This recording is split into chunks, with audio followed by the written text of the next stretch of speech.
a few grades. But I can't do it. All gifts that are good come from up above, come from God. God is doing this. I'm just sitting here with my funnel wide open. And see, y'all know what a funnel is, don't you? Now, every funnel that I have and that I've seen is bigger at the top than it is at the bottom. Now, God pours a lot in there. And you know, sometimes when the funnel got more than it can handle, it bubbles up. And you have to slow your pour down to let it catch up. See, God gives me just a moment. Sharon, I be sitting there and I be like, you going to spill it, Lord? He said, because I know how to pour it. I let it get down far enough before I start to give you something else. But it's all going in there. I ain't spilled a drop. Now, if I pour it, I'm going to spill something because, again, I'm impatient. I'm in a hurry. But when you on God's time, he works that thing like nobody else. And see, we too busy. See, let me go back. See, we too busy trying to see what's going to happen next because we ain't got no vision about what God is doing. If you got a vision, you just, like they used to say in the street, you just wait on the milk. Let me handle this. I ain't going to say it the way it's supposed to be said, but y'all have heard it before.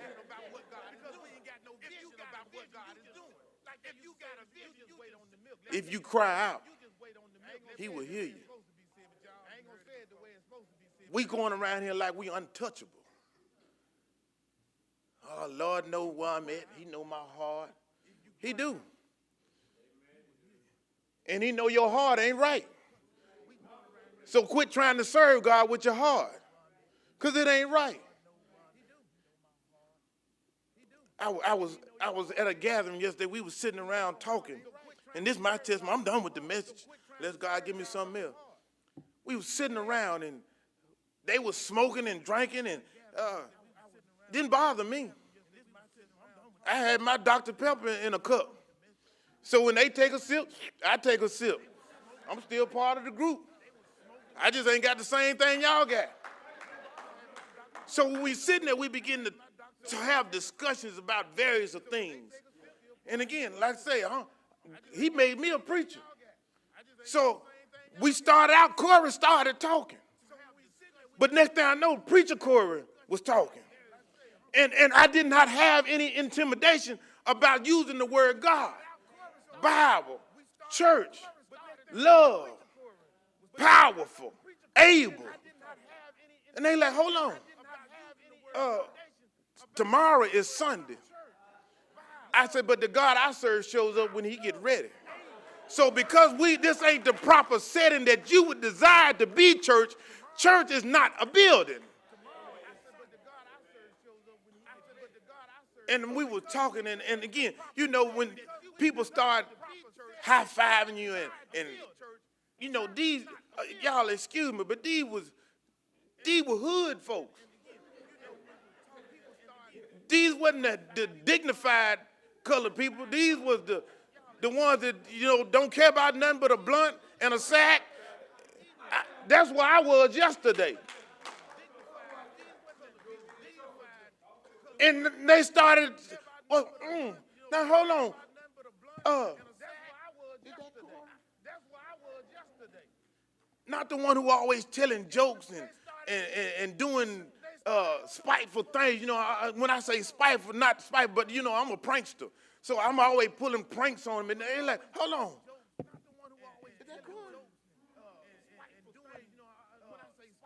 And they take a drink and ask another question. And again, I'm just a nobody. But God would say this. Tell them that. And then when they were like, lean back. Now, I didn't get excited for me. I started saying, look at God. Look at God. And they were like, they got to the point they were telling other, you know, we in the hood, so ain't no form to, you know, we talking over one another, and I can talk louder than you to get my point across. And they shut up. Let him talk. That stuff you saying, again, he done shot holes all in what you said. And again, I was asking questions that I done talked about here at church. What's the difference between love and in love? And you know, again, since we in the hood, I need somebody to be in love with me. You a fool. What's the difference between this and that? You know, again, what is respect? What is honor? What is obedience? Again, this was just some natural folks. I think I was the only saved person in the room.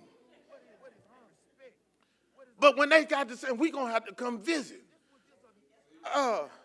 Come visit. Come visit. And see, it's one thing to hear it coming from me, but when you get in an atmosphere where the God is being glorified and the church is being edified, rain down on me. And I sit down, you know, again, it's just like preaching. When the anointing leaves, you got to learn to burn rubber. When God quit saying anything to me, I said, well, hey, it's time for me to go. I got something else to do. I dismissed myself. And before I could get down the road, hey, you going to come back over here again tomorrow? Y'all going to have to give me some preaching dues if I keep coming over here. But to see how God can come into a situation. And again, if they listening, excuse my description of who you were or who you are, but if God can come into a situation with one vessel and a room full of heathens, and make a difference. Sound like church, don't it?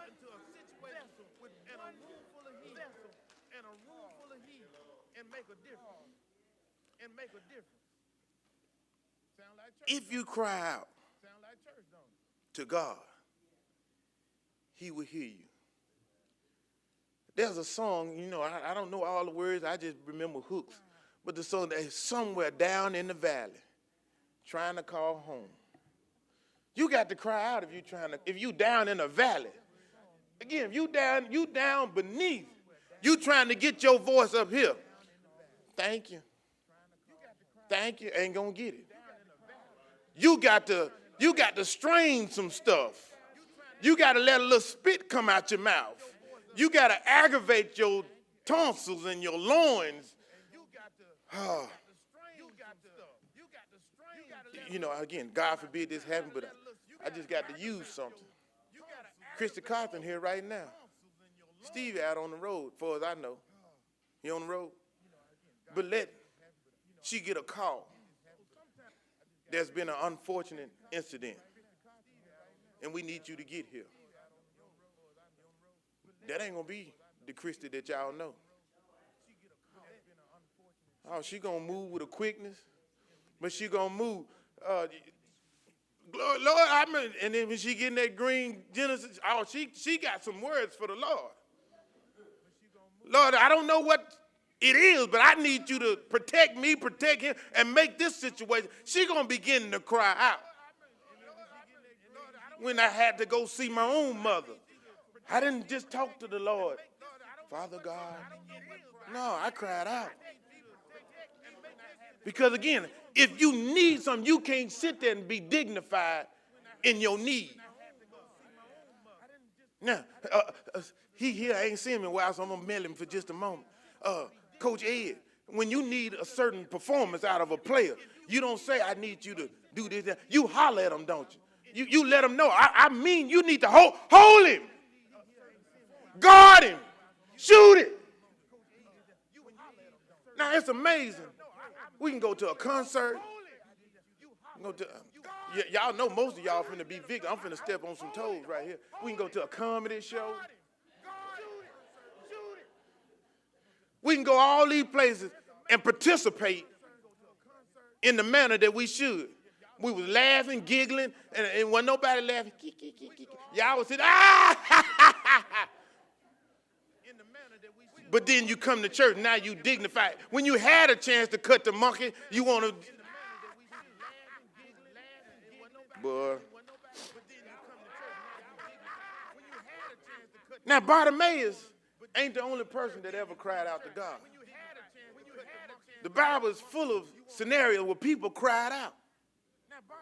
But David cried out when God came and killed his son, when he was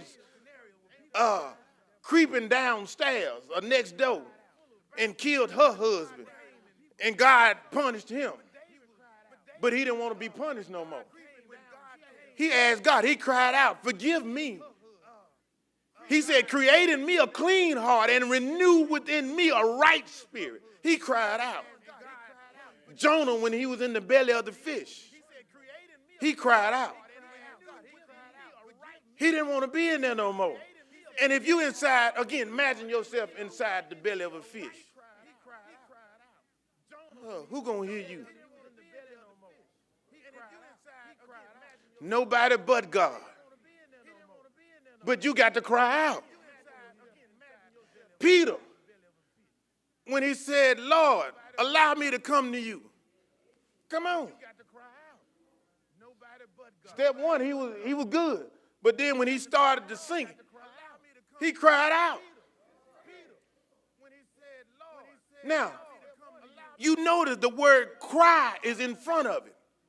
He cried out. That means he didn't just say, Lord. Whoever cried quietly. Even if you whimper, that's an amplifying. You amplify.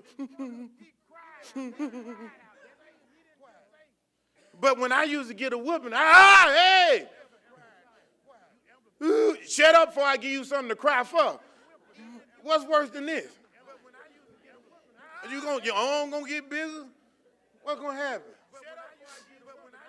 When you cry out, y'all, well, some of y'all may not, for you ones about my age and a little younger, y'all remember that episode of The Hustler when Theo had lost his girlfriend and Bill told him, you know, you got to holler out. You got to do the blues. You got to holler, Justine. First he hollered, Justine, Justine. He said, that ain't going to get it. Justine, Justine. That, you getting there. And again, the more you cry out, the better you feel. Oh, y'all ain't never cried then.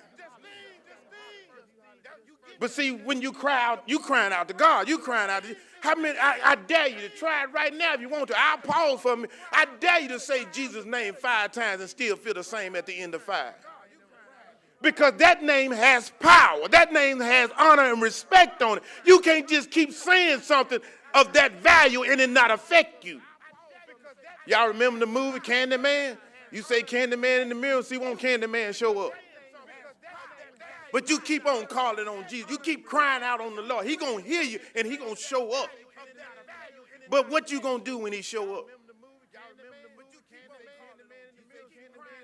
Ooh, I didn't think you were coming. I believe it. The more I call him, the better I feel. That times, that ain't nothing I say other than Jesus. Jesus. There is something about the name Jesus. When I call on that name, I'm calling on authority. I'm calling on power. When I call on that name, I ain't calling it just to be calling it. If I want to, I can call my own name and see don't nothing happen. Corey. Corey. Corey. I don't feel it ain't nothing.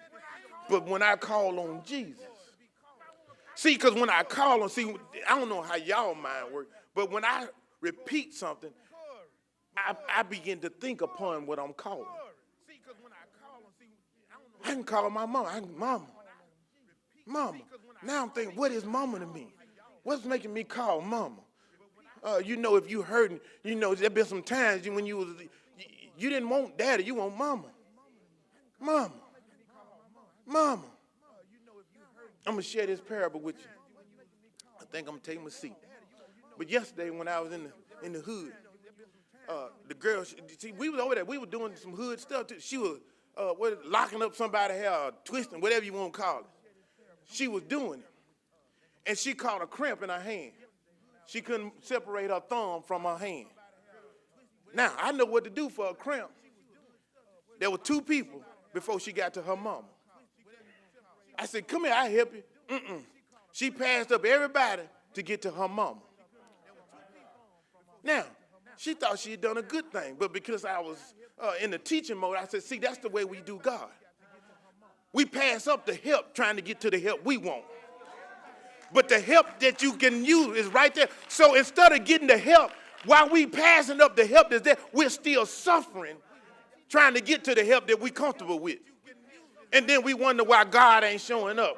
But I got help for you right there, but because you're trying to get to what you're comfortable with, you pass up a whole row of help, and you have to suffer until you can get to your comfortability. And because I'm God and I'm grace and mercy, I'm going to let him help you. But there is a side effect. There's consequences and repercussions to you suffering. She went back, started doing it again. Cramp came right back. I said, you going to pass me up again? She did it again. Went right on back to Mama. Mama did something to her. All Mama did, Mama just helped her separate. Help her get her hand back to a normal motion. Now, the third time, she said, well, I'm going to try you out since you bumping your gums. I said, give me your hand. So, again, I began to massage the joint that was cramping. And then after I massaged the joint, then I began to massage the palm. Because I said, you need to relax your whole hand because you ain't through. So just getting you out of the situation ain't going to help you. I need to be proactive and keep it from reoccurring. But see, that's what we are. We just want to get out of the situation. We don't want to keep the situation from reoccurring. That's the difference between a word and inspiration. Inspiration will help get you out, but it won't keep you out. I need a word on the inside. I need something that's going to anchor me that when, again, if I know what you did for me to get this cramp out, now I ain't got to go nowhere. I know how to massage my own hand, get my own cramp out. Because, again, I received that word. But because I always want inspiration, I need to be pat on the back. I need somebody to burp me. You too big to be being burped.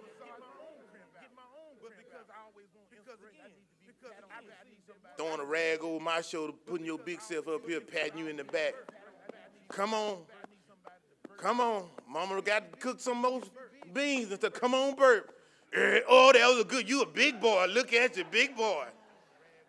And you happy. You think you done something and you too grown to pop yourself in the chest.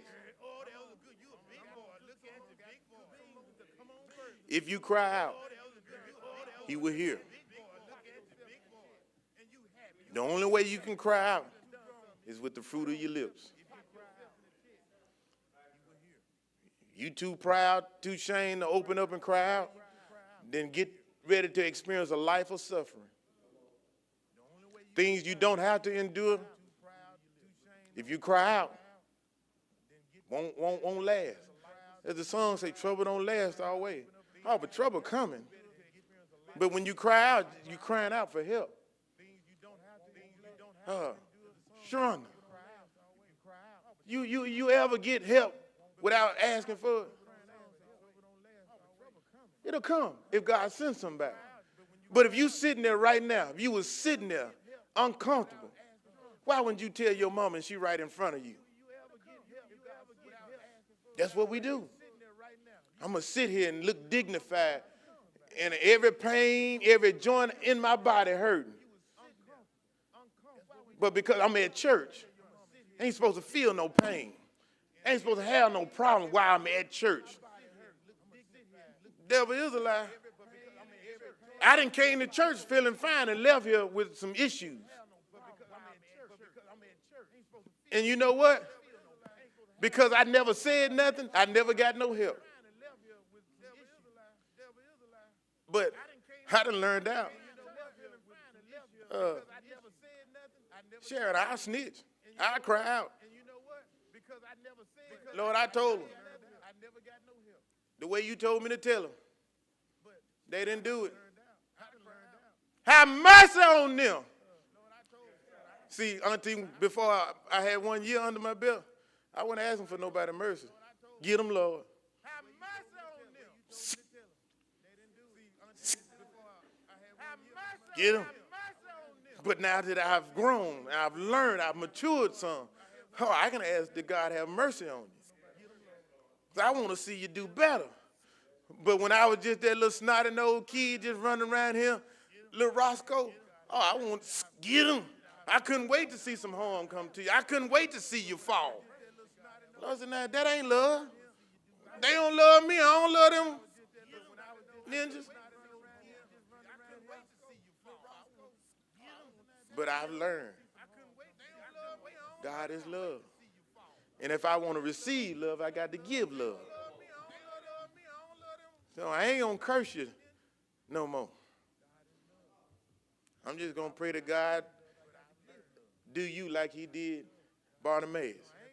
He have mercy on you. And let him deal with you. I'm crying out. Lord, I need some help. Can you send some help?